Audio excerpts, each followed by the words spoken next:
Cormagat, Joan, and I feel like I always start the day, particularly on Monday or Tuesday morning, by apologising because we have a very busy schedule. We're now in the final stages of legislation, and that involves the party meetings, but it also involves meeting people who are trying to actually influence some very important changes before legislation becomes law. It is a privilege for me to be here this morning. I literally just live around the corner, and I have to say I forgot, even though I have an 18-year-old, but I forgot we're on midterm break, so literally got here in 5 minutes and thought, how did that happen? But certainly not for the case for our visitor. She came from Finland last night, I believe, and I think it's really appropriate. Not only are we having discussions, or this morning's discussion, indeed many conferences of late have focused on the power of culture and arts, particularly around health, and given that this is around the theme of healthy cities, it is appropriate that we're here in the MAC, appropriate that we're here in the Cathedral Quarter.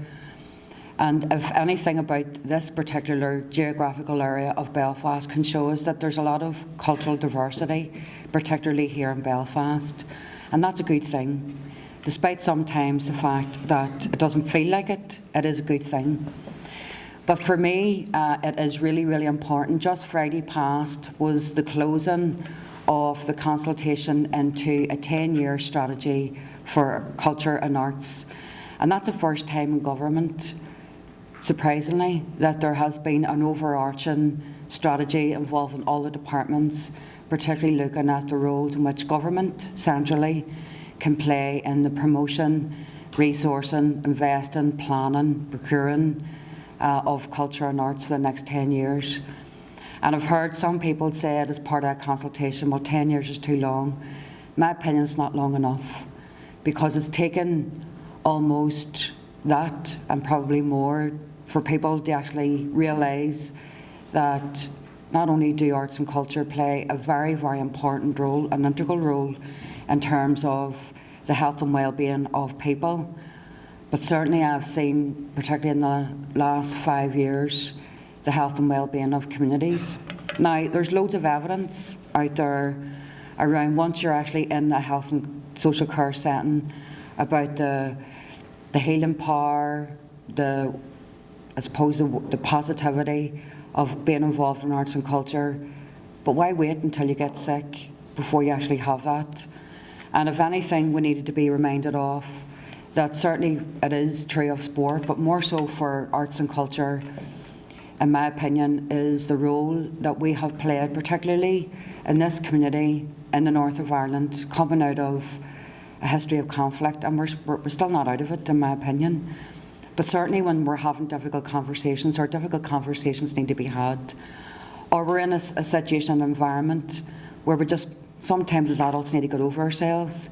But the way in which, and the conduit and the medium for that, to, I suppose, open doors and open minds and hopefully open hearts, is through the role of culture and arts. And that is completely true. My anxiety is that, for me, coming down the line is particularly more cuts if the Tory government are still there. And it's how I protect culture and arts from the worst impacts and the most adverse impacts, and try to get it entwined and completely stitched through every aspect of government, that it doesn't become the one in the corner that's easy to pick on. And that in itself has been a conversation that's very difficult to have. Everyone knows that arts and culture contribute to the economy. There's great statistics for that, and there are great champions for that. But certainly in terms of how it keeps us healthy, how it keeps us well, how it creates artists, how it creates vision, creates confidence. Just chatting earlier about young children reading to dogs because dogs don't answer back, they don't criticise, it creates self. I get the logic of that. I get the logic of, people having a space where they actually become creators. And it doesn't always have to be measured on the way out, but we need to create those spaces, and those spaces to be created cost money. But it's money that's should be seen as investment, because the outcome will be better in the long term. And healthier cities, you can't have a healthier city without looking at how we express ourselves. And sometimes how we express ourselves, for a lot of people, still rests within. And there are still a lot of inequalities across this city and indeed across the north.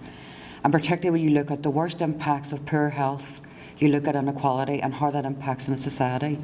So there are evidence, and there is evidence, and there are statistics around health inequalities, particularly in areas of multiple deprivation.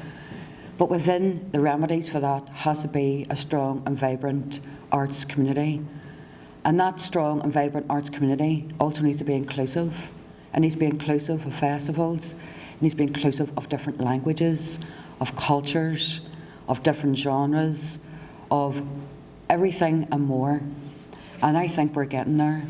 And I also think that in terms of what will come out the other side of the consultation, which I will publish, will be the first time ever that across the sector, and many responses, I hope, have come in from health and social care around the need for such a strong arts and cultural strategy, will be something that will map our way forward, that will give expression to the volumes of voluntary hours, unpaid hours within the sector, and indeed will give expression to the fact that without culture and arts we will be an insipid, we will be colourless, soulless, lifeless and sick as a result of that. And that's when we're looking at investing in health, which we need more of. We cannot divorce health from every other aspect of arts and culture. We're all interdependent on each other, we all rely on each other, and hopefully that, I've absolutely no doubt that will be some of the themes, if not will not maybe emerge today specifically. I'll be disappointed if that's the case, but certainly that has been some of the themes and examples that have been given, particularly over the last year or so. So I want to thank Joan and the team again for inviting me to Healthy Cities, because healthy cities for me are happy cities. They're cities that look at how we celebrate our culture and our diversity. We also need to look at cities in which are still come to terms with its past. And one of the best ways that we can do that, not only is having conversations in rooms like this, but also see that expression outside for others who still have yet to come into rooms like this. So I want to thank Joan and the team for the invitation. Again, apologies for speeding out to go back up to the Assembly. I've had dispensation of 35 minutes. I think I've went beyond that, so why not stretch it while you're here? So all the best and good luck. Gormilla Magov.